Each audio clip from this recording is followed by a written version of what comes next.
Bonjour et heureux de vous retrouver encore aujourd'hui pour vivre ce temps de méditation de la parole du Seigneur ensemble. Que Dieu vous bénisse, que sa parole vraiment vous fortifie et vous conduise aujourd'hui encore. J'aimerais lire avec vous, j'essaye d'aller assez vite parce que j'ai beaucoup de choses à dire. Genèse au chapitre 35, je lis pour vous les 7 premiers versets. Il est écrit: Dieu dit à Jacob: lève-toi, monte à Béthel et demeure-y. Là, tu dresseras un autel au Dieu qui t'apparut lorsque tu fuyais Ésaü ton frère. Jacob dit à sa maison et à tous ceux qui étaient avec lui: ôtez les dieux étrangers qui sont au milieu de vous. Purifiez-vous et changez de vêtements. Nous nous lèverons et nous monterons à Béthel. Là, je dresserai un autel au Dieu qui m'a exaucé dans le jour de ma détresse et qui a été avec moi pendant le voyage que j'ai fait. Autrement dit, auprès de Laban, puis ensuite jusqu'à Sukkot et Sichem. Ils donnèrent à Jacob tous les dieux étrangers qui étaient entre leurs mains et les anneaux qui étaient à leurs oreilles. Alors, juste une parenthèse, les bijoux de l'époque que les dames portaient ne servaient pas simplement à rendre un peu plus élégant comme les dames s'en servent aujourd'hui, mais à l'époque c'était réellement des objets d'idolâtrie. Jacob enfouit tout cela sous le térébinthe qui est près de Sichem. Ensuite, ils partirent. La terreur de Dieu se répandit sur les villes qui les entouraient et l'on ne poursuivit point les fils de Jacob. Effectivement, rappelez-vous, les fils de Jacob auraient pu être poursuivis. Pourquoi ? Parce qu'ils ont mis à mort tous les Héviens qui habitaient Sichem pour venger leur sœur Dina qui avait été capturée et violée. Jacob arriva, lui et tous ceux qui étaient avec lui, à Luz, qui est Béthel, dans le pays de Canaan. Il bâtit là un autel et il appela ce lieu El Béthel, car c'est là que Dieu s'était révélé à lui lorsqu'il fuyait son frère. Amen. Mes amis, nous avons là le premier récit biblique relatant un réveil spirituel. Et j'aimerais vraiment que nous puissions prendre le temps d'en parler. Je ne sais pas vous, mais moi, je prie pour un réveil spirituel. Alors certains diront non besoin de réveil que ceux qui se sont endormis. C'est logique. Ce matin, je me suis réveillé parce que mon réveil a sonné. Quand on ne dort pas, on n'a pas besoin de réveil. C'est vrai. Mais veillons à ne pas nous croire meilleurs que les autres. Rappelez-vous la parabole des 10 vierges. 5 sont folles, 5 sont sages. Mais la question est celle-ci. Qui, parmi ces 10, se sont endormis? Est-ce les 5 vierges folles ou les 5 vierges sages? La réponse nous est donnée dans la parabole même. Il s'agit des 10. Les 10 se sont toutes endormies. La réalité du terrain, c'est que les enfants de Dieu sont des pèlerins fatigués. Fatigués de vivre à contre-courant par rapport à la mentalité de ce monde sans Dieu. Fatigués d'être donc incompris. Fatigués si souvent aussi par la justice des hommes qui, malheureusement, n'est pas très juste si souvent. Fatigués par les épreuves, fatigués par les luttes, fatigués par leur ennemi, le diable, qui, même s'il est vaincu, va tout faire pour leur mettre des bâtons dans les roues. Alors, j'aimerais remercier le Seigneur aujourd'hui, devant vous, pour tous ces temps de réveil, à commencer par la Pentecôte dans le livre des Actes, et puis tous les réveils qui ont pu suivre, le réveil aussi de la réforme protestante au XVIe siècle. Un peu plus près de nous, je pense à Douglas Scott, ce Britannique qui est venu en France en 1930 dans le but uniquement d'apprendre la langue française pour ensuite partir en Afrique pour pouvoir effectuer son ministère là-bas. Mais il est resté en France et il a effectué sa plus grande mission en France. Et là, il parlait, il prêchait avec un anglais bien prononcé, bien présent, vous voyez. Mais malgré ça, dans la simplicité de l'évangile, le Seigneur témoignait de sa parole par des signes, des prodiges et des miracles. Et ce fut un grand réveil. Et Douglas Scott en France a commencé, par la grâce de Dieu, à bâtir des églises. 1, 2, 3, 4. Et il en a bâti jusqu'à 60 en 1947, avant de partir finalement tout de même pour l'Afrique. Et de ces 60 églises, ensuite, qui ont prospéré, ont continué de grandir. Et maintenant, nous sommes à 800 églises. 800 églises nées par ce réveil, dont nous faisons partie à Vasselonne. Peut-être vous aussi, des églises pentecôtistes, des églises des Assemblées de Dieu de France. Oui, merci au Seigneur pour ces temps de réveil, de renouveau spirituel. Combien nous en avons besoin. En avons-nous besoin aujourd'hui? Je le crois aussi. Et Dieu veut nous réveiller encore. Alors, au travers de ce premier réveil, j'ai relevé pour nous quelques caractéristiques d'un réveil spirituel. On va essayer de voir ça ensemble rapidement. J'ai pas le temps, donc je vais aller très vite. Mais l'idée derrière, c'est vraiment de susciter en nous ce désir de prier pour un tel moment. Premièrement, un réveil est souvent précédé d'une période d'iniquité flagrante. Et donc, cela va aussi engendrer de l'inquiétude dans le cœur des croyants, des enfants de Dieu. Rappelez-vous, le chapitre précédent de la Genèse, j'en ai parlé rapidement avant, Dina, la fille unique de Jacob, avait été enlevée et puis violée par Sichem, et les frères de Dina vont vouloir la venger, ils vont mettre à mort tous les mâles, tous les hommes de Sichem. Donc une période d'iniquité flagrante existait avant cela. Et puis ensuite, nous lisons chapitre 34, donc verset 30, il est écrit « Jacob dit alors à ses enfants, vous me troublez en me rendant odieux aux habitants du pays, aux Cananéens et aux Phérésiens. Je n'ai qu'un petit nombre d'hommes, et s'ils se rassemblent contre moi, ils me frapperont, et je serai détruit, moi et ma maison. » Voyez l'inquiétude. Et ensuite, juste après, le réveil. Le Seigneur intervient.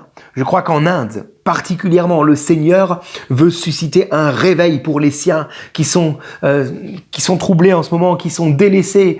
Car le but en Inde, vous le savez peut-être pas, c'est que en 2021, il ne doit plus y avoir de chrétiens sur leur territoire.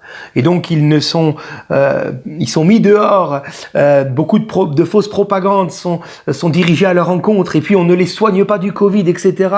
Prions pour l'Inde, prions pour un réveil spirituel là-bas. Le Seigneur veut intervenir. Deuxièmement, le réveil procède de la volonté de Dieu. Toujours. Nous l'avons lu au chapitre 35. Dieu dit à Jacob. Cela vient de Dieu. C'est Dieu qui réveille.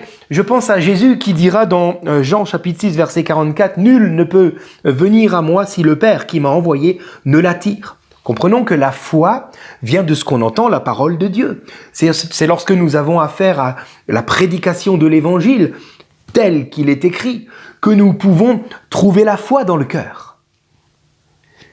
Mais c'est lorsque nous voyons, non pas la parole de Dieu, mais la main de Dieu accomplir des miracles, qu'alors nous pouvons vivre un réveil. Oui, le réveil vient de la volonté de Dieu. Bonne nouvelle pour nous, Dieu veut que tout homme soit sauvé. À ce titre, lorsqu'il le faut, il est prêt à offrir un réveil spirituel. Alléluia. Troisièmement, le réveil est toujours accompagné d'une nouvelle révélation de la personne divine. Au verset 11e du chapitre 35 que je n'ai pas lu, je vous le lis maintenant, Dieu dit à Jacob, « Je suis le Dieu Tout-Puissant ». Au verset 13e, Dieu s'éleva au-dessus de Jacob dans le lieu où il lui avait parlé. Jacob reçoit là une nouvelle révélation de la personne de Dieu. Lorsque nous vivons des temps de réveil, Dieu se révèle comme jamais. Et nous pouvons l'adorer pour encore une autre facette de qui il est. Et puis le réveil implique aussi l'abandon de ce qui déplaît à Dieu. Là, je l'ai lu par contre, verset 2e, Jacob dit aux siens, « ôtez les dieux étrangers qui sont au milieu de vous, purifiez-vous et changez même de vêtements. » Oui, lorsqu'il y a un temps de réveil, la révélation de Dieu est telle que nous faisons profil bas, n'est-ce pas? Je pense à Ésaïe, le prophète, lorsque Dieu s'est révélé à lui pour le missionner. Je lis pour vous Ésaïe chapitre 6, les premiers versets. Il est écrit « L'année de la mort du roi Osias, je vis le Seigneur assis sur un trône très élevé, et les pans de sa robe remplissaient le temple. Des séraphins se tenaient au-dessus de lui. Ils avaient chacun 6 ailes, 2 dont ils se couvraient la face, 2 dont ils se couvraient les pieds, et 2 dont ils se servaient pour voler. Ils criaient l'un à l'autre et disaient « Saint, Saint, Saint !» Et l'Éternel des armées, toute la terre est pleine de sa gloire. Les portes furent ébranlées dans leurs fondements par la voix qui retentissait, et la maison se remplit de fumée. Alors je dis, malheur à moi, je suis perdu, car je suis un homme dont les lèvres sont impures. J'habite au milieu d'un peuple dont les lèvres sont impures, et mes yeux ont vu le roi, l'Éternel des armées. Voyez, quand Dieu se révèle, nous faisons profil bas. Nous réalisons notre réelle condition d'homme et de pécheur. Mais l'un des séraphins vola vers moi, tenant à la main une pierre ardente qu'il avait prise sur l'autel avec des pincettes. Il en toucha ma bouche et dit, « Ceci a touché tes lèvres, ton iniquité est enlevée et ton péché est expié. » Amen. Cette pierre ardente n'est autre que la pierre de Béthel, Jésus-Christ, le Sauveur, qui a répandu son sang à la croix de Golgotha pour le pardon de nos péchés. Nous sommes donc aujourd'hui rendus capables de nous tenir dans la présence de Dieu. Oui, dans un temps de réveil, de révélation de Dieu, nous faisons profil bas. Je pense à Ananias et Saphira, dans Actes chapitre 5, qui ont prétendu avoir vendu un champ et avoir donné la totalité de l'argent de cette vente aux apôtres pour l'Église, alors qu'en réalité, ils ont gardé la moitié pour eux. Or, ils n'étaient pas du tout obligés de vendre et de donner à l'Église. Personne ne leur a rien demandé. Mais pourquoi mentir? À l'instant, ils sont morts. Pourtant, Thomas, nous sommes dans un temps de grâce. Comment se fait-il que dans le Nouveau Testament, des disciples soient morts pour cela? Parce que, à ce moment-là, Actes chapitre 5, l'Église vivait un temps de réveil de Pentecôte. Lorsqu'il y a un temps de réveil, on fait profil bas. Vraiment. Nous déposons et nous ensevelissons sous le térébinthe, comme Jacob, toutes nos idoles. Et nous marchons à la suite du Maître. Si Dieu se révélait aujourd'hui, que nous faudrait-il abandonner? Vous savez, quelques versets plus loin, dans Genèse 35, nous voyons que Rachel va mourir. Peut-être est-ce parce que, effectivement, on en avait parlé, Jacob avait prononcé une parole de malédiction sans savoir que cette parole concernait Rachel, car elle avait volé des idoles et les avait cachées sans en parler à quiconque. Mais peut-être aussi, est-ce parce que, à ce moment-là, alors que Jacob avait donné l'occasion à tous les siens de donner leur idole pour qu'ils les enterrent, peut-être que Rachel les avait là encore une fois cachées. Mais dans un tel moment, on fait profil bas, on se donne entièrement. Vous ne croyez pas? Cinquièmement, le réveil permet aux croyants de se relever. Nous l'avons lu, Dieu dit à Jacob, « Lève-toi et monte à Béthel », Genèse 35, verset 1er. Oui, on en a parlé il y a 2 jours, rappelez-vous. Le Seigneur veut nous appeler à aller plus loin avec lui, encore au-dessus, et de ne pas nous contenter de notre vie spirituelle d'aujourd'hui. Il veut nous emmener plus loin. Et pour ce faire, n'aurions-nous pas, nous, besoin, les premiers, d'un renouveau spirituel? Puissions-nous prier pour tout cela?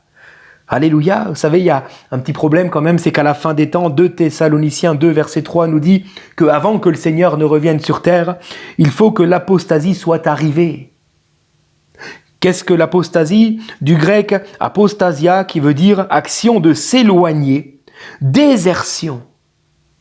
Autrement dit, on choisit de déserter la présence de Dieu. C'est l'apostasie. Ce terme grec vient d'un autre terme grec, apostasion, qui veut dire divorce, répudiation.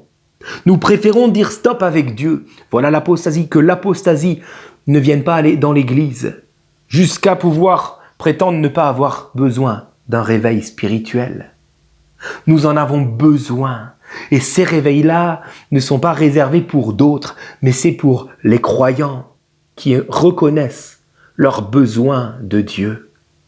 Si nous reconnaissons que nous avons besoin de Dieu, mais non seulement nous, mais notre pays aussi et le monde entier, alors prions dans ce sens. Prions pour le réveil, si vous le voulez bien.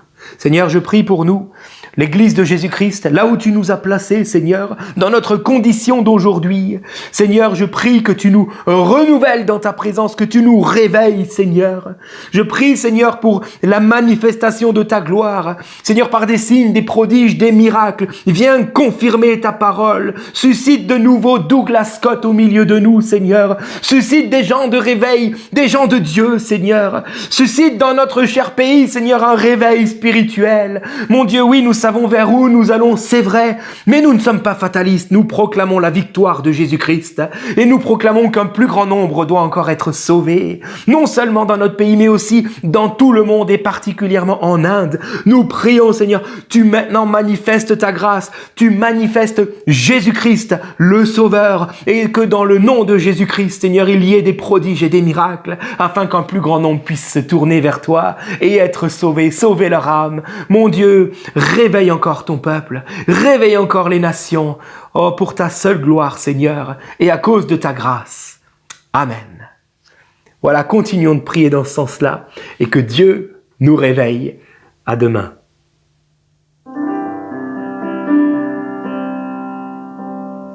La trompette sonne sur notre pays.